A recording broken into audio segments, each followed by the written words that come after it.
It's the Real Estate Podcast, brought to you by ANZ Home Loans for financial well-beings. And welcome back to another episode of the Real Estate Breakfast, talking property news as we do 7 days a week, as heard just after 6 a.m.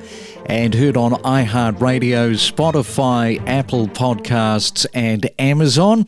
Tell you what, the week is starting to fly by, up to a Thursday morning already, July the 11th. And you might have seen or heard this reported earlier in the week by Domain, that Australia's top economic forecasters are anticipating that the Reserve Bank will start cutting interest rates by March of next year, reducing the cash rate by 0.35% by June. Now, the panel of 29 forecasters assembled by The Conversation predicts an additional cut of 0.3 points by the end of 2025. This would bring the cash rate down from the current 4.35% to 3.75%, resulting in a total reduction. And this is the best part of this, isn't it, when you start to hear the reduction of how much less you will be paying. A total reduction of $335 in monthly mortgage repayments for a $600,000 loan. That is obviously some of the good news to look forward to. Right now, let's catch up with Matthew Hughes, the Managing Director of Capital Property Advisory there in Perth. And good morning to you, Matthew. Welcome back to Australian soil after jetting around Europe. How was it? It was amazing. We did 9 cities in about 30 days with a 2 and a 4-year-old. So a lot of travel, a lot of commuting. We crammed a lot in, but it was the trip of a lifetime. We couldn't have enjoyed it more. And then we finished in Dubai after Europe for about 4 nights and just had a slower paced few days before we got home, which was a nice way to finish. Hey, I've got to ask you, so many people these days, they head off to Europe and you can set yourself a budget. People that I know that have headed off for holidays, particularly to Europe, they just crash over and above that budget. Is that what happened with you? Yeah, look, we did pretty well with all the pre-planned stuff in terms of accommodation and all the flights and everything else. But a lot of things that I didn't expect when we got there. So we were traveling with 5 people most of the time because we took a nanny with us to help with the kids. And so then we needed a van for all of our luggage and enough seats. And just on car transfers from airports, train stations and so forth, we might have spent $4,000 or $5,000 there. So that wasn't factored in, and they were expensive. Like the vehicle transfers and the Ubers in Europe, I thought were really quite expensive. And then obviously throughout Europe, wining and dining and everything else, it is pretty expensive. It's a pretty tough place to try and do a cheap holiday if you enjoy nice food and nice wine.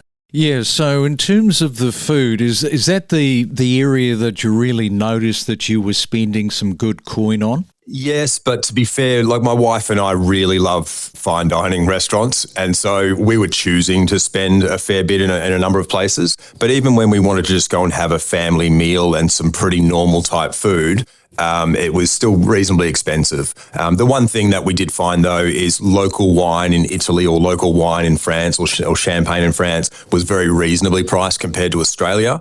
And then certainly compared to Dubai when we got there, we saw a bottle of champagne in France for $100 and then saw it on a wine list in a restaurant in Dubai for $600, the same one. I'm sure there's ways to do it a little bit cheaper, and we tried to do that on occasion. But yeah, it was a pretty elaborate once-in-a-lifetime trip for us, so we didn't hold back too much. Oh, great stuff. All right. Well, since you've been away on holiday, the Perth property market has been, as usual, making plenty of news. Some of it talking about the slowdown in Perth again, and no doubt you've got some thoughts around that. I think you know what those thoughts are, Craig. Pretty similar to the last time we discussed this. So I stayed plugged into the market and the news while I was away. I tried not to do too much work, but I did see a few articles from the same old East Coast sources citing a slowdown in Perth. And then a couple of days ago, we see that CoreLogic reports that we did another 2% growth in June, pretty much on track with the last few months. So there's certainly no slowdown in the rate of growth. Stock levels have dropped again since I left, which is not music to my ears as a buyer's agent. We're just over 3,000 properties on the market now, and it's threatening to drop below 3,000 at the rate that we're trending. And the transaction levels that these East Coast so-called Perth experts are talking about dropping have increased since I left. So there was nearly 1,100 sales last week alone. Compare that to this time last year, it was only 839. So over the year it's increased, and over the month since I was away it's increased. So I'm really quite baffled as to where they get their data from, and also wondering what their motives are in terms of trying to divert attention away from Perth and probably get more buyers back into their own investment markets is probably my initial thought. Some mixed messaging, shall we say, with some of the reporting on the Perth real estate market. What about new construction? That's always obviously a great subject to talk about. No doubt you've been keeping pace of this, as you say, since you've been gone. How positive is this space at the moment? There's been improvement. So, look, the numbers are still languishing well below where they need to be in terms of new dwelling approvals, but we led the country by a long way with an increase of nearly 20% on the new dwelling approval statistics in May. So there's a bit of a lag on these stats. We don't have June yet. So that's obviously great news for our starving property market. But that new product, as you know, is not going to come to fruition for at least a couple of years, maybe longer. And it's barely a dent in what's required to bring balance back to our market. So great to see it trending in the right direction. It's something that we've been predicting and talking about recently in terms of the established prices have gotten so high that it's starting to make more sense to look at building again. But the concern that I outlined previously, and I'm starting to see some headwinds for, is that with this increased demand, what is that going to do to our already undersupplied labour force? And we're already seeing what's happening in that space. And we've got concerns about material and labour cost increases, and more importantly, timeframes blowing out again. If there is a drop on the interest rates, that will help. But if not, we might find ourselves in the same scenario again soon, where that appetite for construction disappears because costs are spiralling and timeframes are spiralling. Yeah, well, we talked about that a few months ago. Now, have you seen any evidence of that so far? I have, yeah, anecdotal at this stage, but one of the first people I called when I got off the plane was my builder, because as you know, we're starting soon, hopefully, on our new home. And his comments were really reflecting what I've just sort of outlined, that he's already seeing the impact on some of the early stage trades who, for the last year or so, concreters and bricklayers have become more available. Prices have normalised to a degree. Certainly they're not increasing like they were. We're actually increasing at a lower rate than anywhere else in the country. But he has indicated that he's starting to see some small cost increases creeping through on materials, and lessened ability to be able to schedule some of these early trades who were quite free for the last 12 months. So that's not a great sign for anyone thinking about building, myself included. So we'll have to see what impact that has. I would imagine that he's already talking about, instead of 15 months from slab for my two-storey home, now possibly 17, 18. So that's not news I wanted to hear, and it's something that's obviously going to filter through the market as well. All right, and we will come back. We will talk more property from Perth in just a moment with Matthew Hughes, freshly back from his European trip, and we'll do that next. From interest rates rising, a shifting landscape, rentals running hot, clearance rates, a tight rental market, we cover it all every morning from 6 a.m. on the Real Estate Breakfast. Well, since we are in Perth, I see that an agent has put on a gas mask to showcase a renovation-ready Perth property home with bubble wrap on the ceiling and a checkered past. I wonder what they've been cooking in this home. From the outside, all seems well and good, but the video reveals the real estate agent masked up, setting the tone for the property. The Armadale house comes with various belongings left by previous occupants and a history of suspicious activity. The Armadale home is described as a reno roll your sleeves up proposition.